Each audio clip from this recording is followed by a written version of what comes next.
One day, nosing and wandering about, Bilbo discovered a very interesting thing.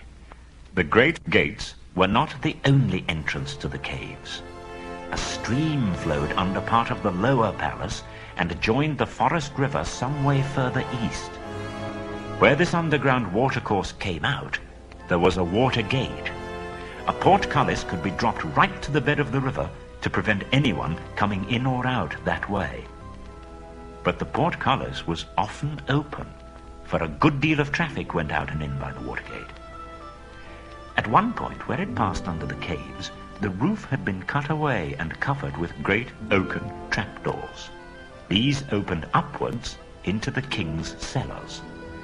There stood barrels and barrels and barrels, for the wood elves, and especially their king, were very fond of wine, which, with other goods, were brought from their kinsfolk in the south or from the vineyards of men in distant lands. Bilbo hid behind a large barrel and overheard how the wine came up the rivers or overland to the long lake. From Lake Town, the barrels were brought up the forest river. When the barrels were empty, the elves cast them through the trapdoors, opened the water gate, and out the barrels floated into the stream, bobbing along until they were carried by the current to a place far down the river where the bank jutted out, near the edge of Mirkwood. There they were collected, tied together, and floated back to Lake Town. Bilbo sat and thought about this water gate, wondering if it could be used for the escape of his friends. And at last he had the desperate beginnings of a plan. The evening meal had been taken to the prisoners, and the guards were tramping away down the passages, taking the torchlight with them, when Bilbo heard the king's butler bidding the chief of guards good night. "Now come with me," he said, "and taste the new wine. I shall be hard at work tonight clearing the cellars of empty barrels, so let us have a drink first." "Very good," laughed the chief of the guards. "I'll taste with you. There is a feast tonight, and it would not do to send up poor stuff." Oh, what luck! Bilbo was all in a fluster. He had a chance at once to try his desperate plan. Very soon the chief guard nodded his head, and then he laid it on the table and fell fast asleep. The butler went on talking and laughing to himself for a while, but soon his head too nodded to the table. In crept the hobbit. Very soon the chief guard had no keys. Bilbo was racing along the passages towards the cells. First he unlocked Balin's door and locked it again carefully as soon as the dwarf was outside.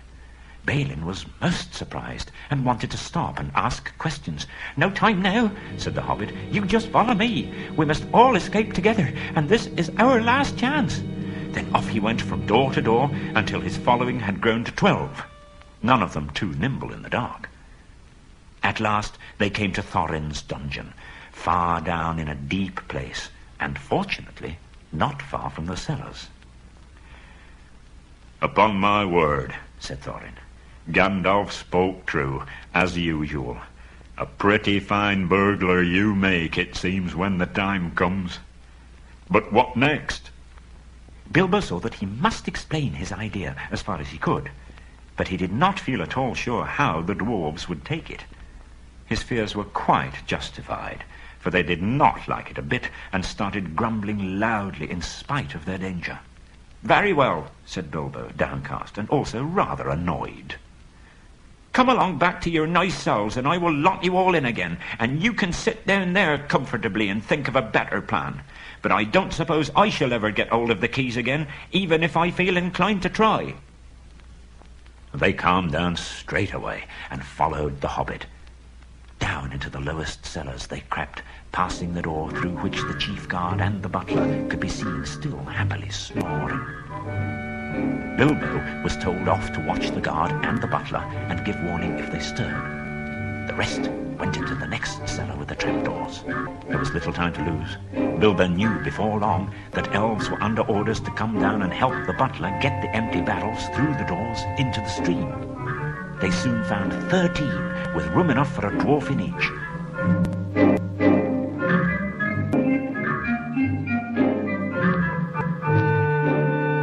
At last, elves were stowed. It had not been done a bit too soon. Only a minute or two after Balin's lid had been fitted on, there came the sound of voices and the flicker of lights. A number of elves came laughing and talking into the cellars and singing snatches of song. Oh, look, he's had his share by the looks of it. They drank once round and became mighty merry all of a sudden. But they did not quite lose their wits. "Save us, Galion," cried some. "You have stacked some full casks here instead of empty ones if there is anything in weight." "Get on with it," growled the butler. "They are the ones to go, and no others. Get on with it." Very well, they answered, rolling the barrels to the opening. "On your head be it if the king's full butter tubs and his best wine is pushed into the river." Roll, roll, roll, roll, roll, roll, rolling down the hole, heave, ho, splash, plump, down they go, down they bump. So they sang as first one barrel and then another rumbled to the dark opening and was pushed over into the cold water. It was just at this moment that Bilbo suddenly discovered the weak point in his plan. Of course, he was not in a barrel himself, nor was there anyone to pack him in, even if there had been a chance. Now the very last barrel was being rolled to the doors. In despair and not knowing what else to do, poor little Bilbo caught hold of it and was pushed over the edge with it. Down into the water he fell, splash, into the cold, dark water with the barrel on top of him. Oh, it was difficult to hold on, but he managed it somehow. Luckily, he was very light, and the barrel was a good big one. All the same, it was like trying to ride a round-bellied pony that was always thinking of rolling on the grass.